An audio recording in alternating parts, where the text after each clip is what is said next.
com o espírito Mozart.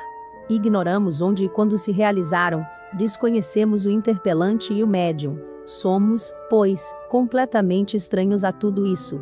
Notar-se-á, no entanto, a concordância perfeita existente entre as respostas obtidas e as que foram dadas por outros espíritos sobre diversos pontos capitais da doutrina, em circunstâncias inteiramente diferentes, seja nós, seja outras pessoas, e que relatamos em nossos fascículos anteriores e em O Livro dos Espíritos. Sobre tal analogia chamamos a atenção dos nossos leitores, que dela tirarão a conclusão que julgarem mais acertada. Aqueles, pois, que pudessem ainda pensar que as respostas às nossas perguntas são um reflexo de nossas opiniões pessoais, por aí verão, se nessa ocasião podemos exercer uma influência qualquer. Felicitamos as pessoas por meio das quais essas entrevistas foram obtidas, bem como a maneira por que as perguntas foram elaboradas. Apesar de certas falhas, que revelam a inexperiência dos interlocutores, em geral são formuladas com ordem, clareza e precisão, e de modo algum se afastam da linha de seriedade, condição essencial para se obter boas comunicações. Os espíritos elevados dirigem-se às pessoas sérias, que de boa fé desejam ser esclarecidas. Os espíritos levianos divertem-se com as pessoas frívolas. Primeira conversa. Em nome de Deus, Espírito Mozart, estás aqui? Resposta: sim. Porque és Mozart, e não um outro espírito? Resposta: foi a mim que evocastes. Então vim. Que é um médium? Resposta: o agente que une o meu ao teu espírito. Quais as modificações, tanto fisiológicas quanto anímicas que, malgrado seu, sofre o médium ao entrar em ação intermediária? Resposta: seu corpo nada sente, mas seu espírito, parcialmente desprendido da matéria, está em comunicação com o meu, unindo-me à voz. O que se passa nele nesse momento? Resposta: nada para o corpo, mas uma parte de seu espírito é atraída para mim, faço sua mão agir pelo poder que meu espírito exerce sobre ele. Assim, o médium entra em comunicação com uma individualidade espiritual diferente da sua. Resposta: certamente, tu também, sem que sejas médium, estás em contato comigo. Quais os elementos que concorrem para a produção desse fenômeno? Resposta: a atração dos espíritos para instruir os homens, leis de eletricidade e física. Quais são as condições indispensáveis? Resposta: é uma faculdade concedida por Deus. Qual o princípio determinante? Resposta: não o posso dizer. Poderias revelar-nos as suas leis? Resposta: não agora. Mais tarde sabereis tudo. Em que termos positivos poder-se anunciar a fórmula sintética desse maravilhoso fenômeno? Resposta: leis desconhecidas que, por ora, não poderíeis compreender. Poderia o médium pôr-se em relação com a alma de uma pessoa viva, e em que condições? Resposta: facilmente, se a pessoa estiver dormindo. O que entendes pela palavra alma? Resposta: a centelha divina. E por espírito? Resposta: espírito e alma são a mesma coisa. Como espírito imortal, tem a alma consciência do ato da morte, a consciência de si mesma, ou do eu, imediatamente após a morte? Resposta: a alma nada sabe do passado, nem conhece o futuro senão após a morte do corpo. Vê então sua vida passada e as últimas provas que sofrerá. Assim, não se deve lamentar o que se sofre na terra, a tudo suportando com coragem. Após a morte, acha-se a alma desprendida de todo elemento, de todo liame terrestre? Resposta: de todo elemento, não. Tem ainda um fluido que lhe é próprio, que aure na atmosfera de seu planeta, e que representa a aparência de sua última encarnação. Os laços terrenos nada mais são para ela. Sabe ela de onde vem, e para onde vai? Resposta: a 15ª resposta resolve essa questão. Nada leva consigo daqui da terra? Resposta: somente a lembrança de suas boas ações, o pesar de suas faltas, e o desejo de ir para um mundo melhor. Abarca num golpe de vista retrospectivo, o conjunto de sua vida passada? Resposta: sim, para servir a sua vida futura. entrevê o fim da vida terrestre, o significado e o sentido desta vida, assim como a importância do destino que aqui se cumpre, em relação à vida futura?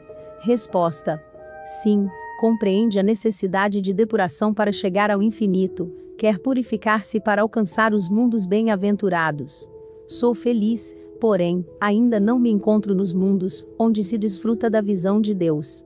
Existe na vida futura uma hierarquia dos espíritos. Qual a sua lei? Resposta: sim, é o grau de depuração que a marca. A bondade e as virtudes são os títulos de glória. Como potência progressiva, é a inteligência que nela determina a marcha ascendente? Resposta: sobretudo as virtudes. O amor do próximo, especialmente. Uma hierarquia dos espíritos faria supor uma outra de residência. Existe esta última? Sob que forma? Resposta: dom de Deus, a inteligência é sempre a recompensa das virtudes. Caridade, amor ao próximo. Os espíritos habitam diferentes planetas, conforme seu grau de perfeição, aí desfrutam de maior ou menor felicidade. O que se deve entender por espíritos superiores? Resposta: os espíritos purificados. 1. Nosso globo terrestre é o primeiro desses degraus, o ponto de partida, ou procedemos de uma região mais inferior ainda? Resposta: há 2 globos antes do vosso, que é um dos menos perfeitos. 2. Qual mundo que habitas? Ali és feliz? Resposta: Júpiter. Nele desfruto de grande calma, amo a todos os que me rodeiam, não temos ódio. 3. Se guardas lembrança da vida terrestre, deves recordar-te do casal A, de Viena. Já os vistes após a tua morte? Em que mundo, e em que condições? Resposta: não sei onde estão, não te posso dizer. Um é mais feliz que o outro. Por que me falas deles? 4. Por uma única palavra, indicativa de um fato capital de tua vida, e que não podes ter esquecido, seria possível forneceres uma prova certa dessa lembrança? Intimo-te a dizer essa palavra. Resposta: amor, reconhecimento. Segunda conversa. O interlocutor não é mais o mesmo. Pela natureza da conversa, é possível que se trate de um músico, feliz por se entreter com um mestre. Após diversas perguntas, que nos pareceram inútil relatar, diz Mozart. 1. Acabemos com as perguntas de G. Conversarei contigo, dir-te-ei o que em nosso mundo entendemos por melodia. Por que não me evocaste mais cedo? Ter-te-ia respondido. 2. O que é melodia? Resposta: para-te muitas vezes, é uma lembrança da vida passada. Teu espírito recorda aquilo que entreviu num mundo melhor. No planeta em que habito, Júpiter, há melodia em toda parte. No murmúrio da água, no crepitar das folhas, no canto do vento, as flores sussurram e cantam, tudo torna os sons melodiosos. Se for bom, conquista esse planeta por tuas virtudes. Bem escolheste, cantando a Deus. A música religiosa auxilia a elevação da alma. Como gostaria de vos poder inspirar o desejo de ver esse mundo onde somos tão felizes. Todos somos caridosos, tudo ali é belo, e a natureza é tão admirável. Tudo nos inspira o desejo de estar com Deus. Coragem. Coragem. Acreditai em minha comunicação espírita. Sou eu mesmo que aqui me encontro, desfruto do poder de vos dizer o que experimentamos, possa eu vos inspirar bastante o amor ao bem, para vos tornardes dignos desta recompensa, que nada é ao lado de outras a que aspiro. 3. Nossa música é a mesma em outros planetas? Resposta: não, nenhuma música poderá vos dar uma ideia da música que temos aqui. É divina? Oh, felicidade! Faz por merecer o gozo de semelhantes harmonias. Luta, coragem. Não possuímos instrumentos. Os coristas são as plantas e as aves, o pensamento compõe, e os ouvintes desfrutam sem audição material, sem o auxílio da palavra, e isso a uma distância incomensurável. Nos mundos superiores isso é ainda mais sublime. 4. Qual a duração da vida de um espírito encarnado em outro planeta que não o nosso? Resposta: curta nos planetas inferiores, mais longa nos mundos, como esse em que tenho a felicidade de estar. Em Júpiter ela é, em média, de 300 a 500 anos. 5. Haverá alguma vantagem em voltar-se a habitar a Terra? Resposta: não, a menos que seja em missão, porque então avançamos. 6. Não se seria mais feliz permanecendo na condição de espírito? Não, não. Estacionar-se-ia, e o que se quer é caminhar para Deus. 7. É a primeira vez que me encontro na Terra. Resposta: não, mas não posso falar do passado de teu espírito. 8. Eu poderia ver-te em sonho? Resposta: se Deus o permitir, far-te-ei ver a minha habitação em sonho, e dela guardarás lembrança. 9. Onde estás aqui? Resposta: entre tu e tua filha, vejo os dois, estou sob a forma que tinha quando estava vivo. 10. Eu poderia ver-te? Resposta: sim, crê e verás. Se tivesses mais fé, ser-nos-ia permitido dizer o porquê. Tua própria profissão é um laço entre nós. 11. Como entraste aqui? Resposta: o Espírito atravessa tudo. 12. Estás ainda muito longe de Deus? Resposta: oh, sim. 13. Melhor que nós, compreendes o que seja a eternidade? Resposta: sim, sim, mas não podeis compreender no corpo. 14. Que entendes por universo? Houve um início e haverá um fim. Resposta: segundo vós o universo é a Terra. Insensatos! O universo não teve começo nem terá fim, considerai que é obra de Deus, o universo é o infinito. 15. Que devo fazer para me acalmar? Resposta: não te inquietes tanto pelo teu corpo. Tens perturbado o espírito. Resiste a essa tendência. 16. O que é essa perturbação? Resposta: temes a morte. 17. Que devo fazer para não temê-la? Resposta: crer em Deus, sobretudo acreditar que Deus não separa um pai útil de sua família. 18. Como alcançar essa calma? Resposta: pela vontade. 19. Onde aurir essa vontade? Resposta: desvia o teu pensamento disso pelo trabalho. 20. Que devo fazer para aperfeiçoar o meu talento? Resposta: podes evocar-me, obtive a permissão de inspirar-te. 21. Quando eu estiver trabalhando? Resposta: certamente. Quando quiseres trabalhar, estarei perto de ti algumas vezes. 22. Ouvirás a minha obra, uma obra musical do interpelante? Resposta: és o primeiro músico que me evoca, venho a te comprazer e ouço as tuas obras. 23. Como explicar que não tenha sido evocado? Resposta: fui evocado, não, porém, por músicos. 24. Por quem? Resposta: por várias damas e curiosos, em Marselha. 25. Porque a Ave Maria me comove até as lágrimas? Resposta: teu espírito se desprende, e junta-se ao meu, e ao de Pergolesi, que me inspirou essa obra, mas esqueci aquele trecho. 26. Como pudeste esquecer a música composta por ti mesmo? Resposta: a que tenho aqui é tão bela, como lembrar daquilo que era só matéria? 27. Vês minha mãe? Resposta: ela está reencarnada na Terra. 28. Em que corpo?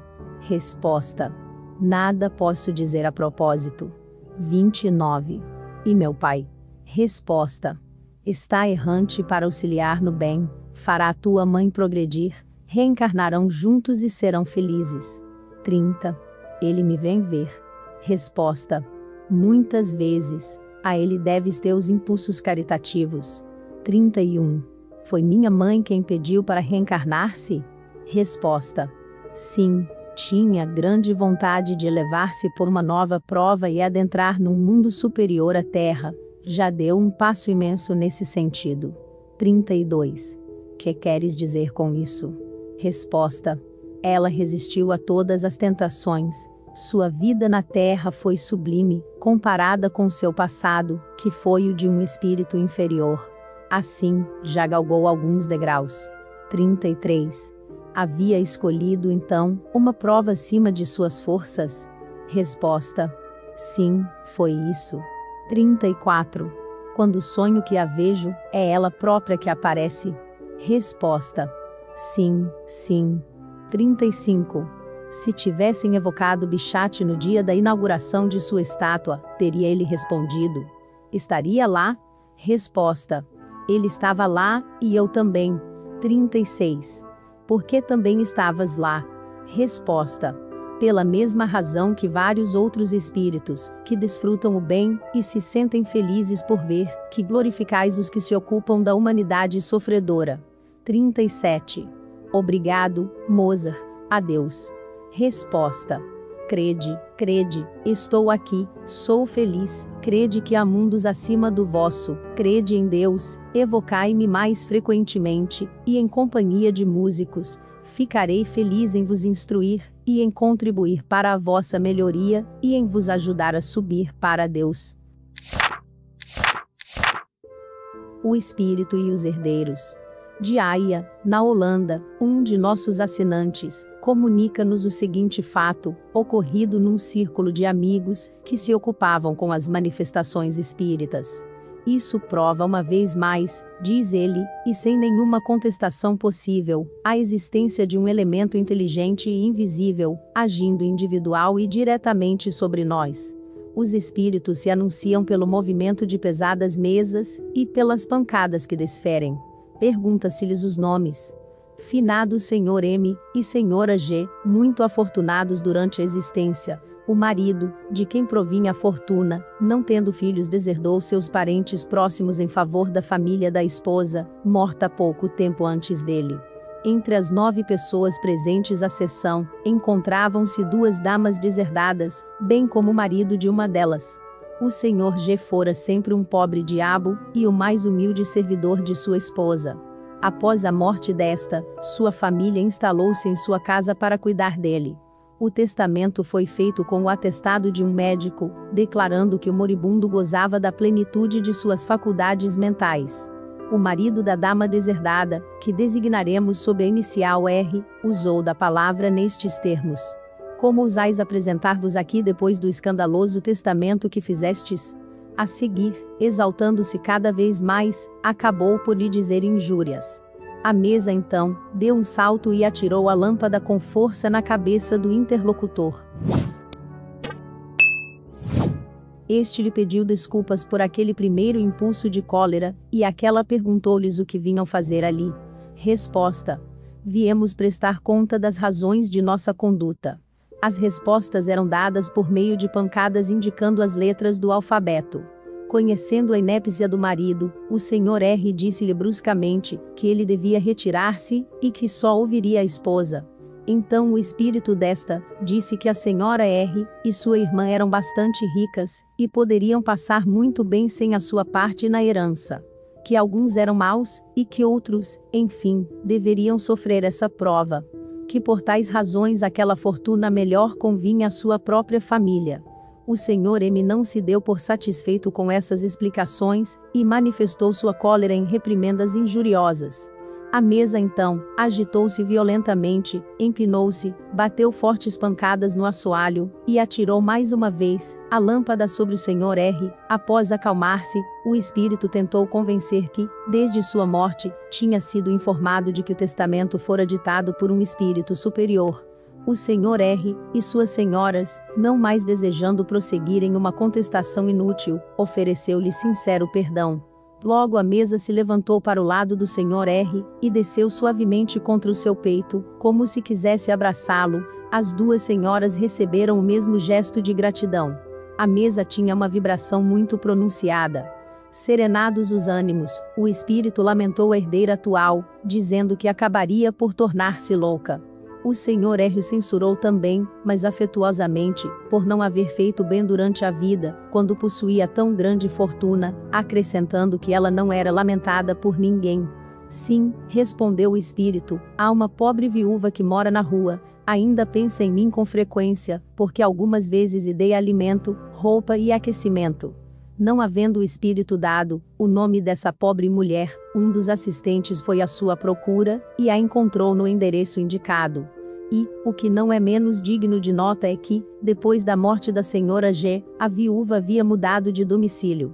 É este último que foi indicado pelo espírito.